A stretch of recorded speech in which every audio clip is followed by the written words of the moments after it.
അപ്പോൾ ഈ വണ്ടി നമ്മളിവിടെ വെക്കുന്നു.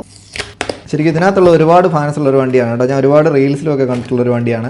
ഇത് കണ്ടല്ലോ, നൈസല്ലേ, നല്ല കളറാണ് കണ്ടല്ലോ. ഇത് ഗ്ലോസിയാണ്. അപ്പോൾ ഇത് നമ്മളുടെ ഡിഫറൻസ് കണ്ടല്ലോ, ഒരെണ്ണം ഗ്ലോസിയും ഒരെണ്ണം നമ്മുടെ മാറ്റ് ഫിനിഷും ആണ്. ശരിക്കും ഈ വണ്ടികൾ നമ്മളെടുത്ത് നമ്മുടെ ഷോക്കേസിലോ ഒക്കെ വെച്ച് കഴിഞ്ഞ് കഴിഞ്ഞാൽ റിമോട്ട് കൺട്രോൾ കാറാണെന്ന് ആരെങ്കിലും പറയുമോ? ഇനിയിപ്പോൾ ഈ വണ്ടികളിൽ ഒരു പ്രത്യേകത ഞാൻ പറയാം. ഇതിപ്പോൾ സെയിം കാറ്റഗറി വരുന്ന വണ്ടികൾ, ഇപ്പോൾ ഇതിൻ്റെ രണ്ടിൻ്റെ റിമോട്ടും കാര്യങ്ങളെല്ലാം സെയിം ആണ് വരുന്നത്. അതുകൊണ്ട് തന്നെ നമുക്ക് ഈ ഒരു റിമോട്ട് വെച്ച് തന്നെ നമുക്ക് ഈ വണ്ടീനെ ഓപ്പറേറ്റ് ചെയ്യാൻ പറ്റും. മീൻസ് രണ്ട് വണ്ടി ഓൺ ആണെങ്കിൽ ഒരു റിമോട്ട് വെച്ച് തന്നെ നമുക്ക് രണ്ട് വണ്ടീനെ ഒരേ സമയത്ത് കൺട്രോൾ ചെയ്യാം. അതെനിക്ക് റീസെൻ്റ്ലി ആണ് മനസ്സിലായത്. അപ്പോൾ ഇത് നമ്മൾ ഓൺ ആക്കിയിട്ടുണ്ട്, വണ്ടി ഓൺ ആയിട്ടുണ്ട് കേട്ടോ. ഇത് കണ്ടല്ലോ, ഒറ്റ റിമോട്ടാണ്.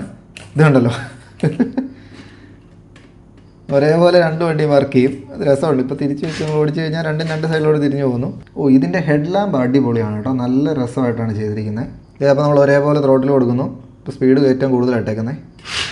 ഇത് കണ്ടല്ലോ, രണ്ട് വണ്ടിയും ഒരുപോലെ തന്നെ വളയുകയൊക്കെ ചെയ്യും. പിന്നെ എനിക്ക് ഈ ഒരു വെബ്സൈറ്റ് ഞാനിന്ന് മേടിച്ചെന്ന് പറയുന്ന ഈ വെസ്റ്റ് ബൈ ബോക്സ് എന്ന് പറയുന്ന വെബ്സൈറ്റിൻ്റെ ഒരു ഇമ്പോർട്ടൻസ് സാധനം തോന്നിയെന്ന് വെച്ച് കഴിഞ്ഞാൽ, ഈ കുഞ്ഞു വണ്ടി ഉണ്ടല്ലോ, ഇതിൻ്റെ പാർട്സ് നമുക്ക് മേടിക്കാൻ പറ്റും. പാർട്സ് എന്ന് പറയുമ്പോൾ ചിലപ്പോൾ $10 അല്ലെങ്കിൽ $5 കാര്യങ്ങളൊക്കെ ആയിരിക്കും. നമുക്ക് ഇതിൻ്റെ വീല്, ഇതിൻ്റെ അകത്തെ എഞ്ചിൻ, അല്ലെങ്കിൽ ഇതിൻ്റെ റിമോട്ട് മാത്രമായിട്ട് നമുക്ക് മേടിക്കാൻ പറ്റും. അല്ലെങ്കിൽ ബോഡി മാത്രമായിട്ട്, ബോഡി ഷെല്ല് മാത്രമായിട്ട് നമുക്ക് മേടിക്കാൻ പറ്റും. അതിനൊക്കെ $4 $5 കാര്യങ്ങളൊക്കെ ഉള്ളൂ. അപ്പോൾ നിങ്ങളൊന്ന് ചെക്ക് ചെയ്ത് നോക്കുക, ഇൻട്രസ്റ്റിംഗ് ആണ് കേട്ടോ. കാരണം ചെറിയ പാർട്സ് നമുക്ക് ഇതിനെന്തെങ്കിലും പോയി കഴിഞ്ഞാൽ അത് മാത്രമായിട്ട് നമുക്ക് ഓർഡർ ചെയ്യാൻ പറ്റും.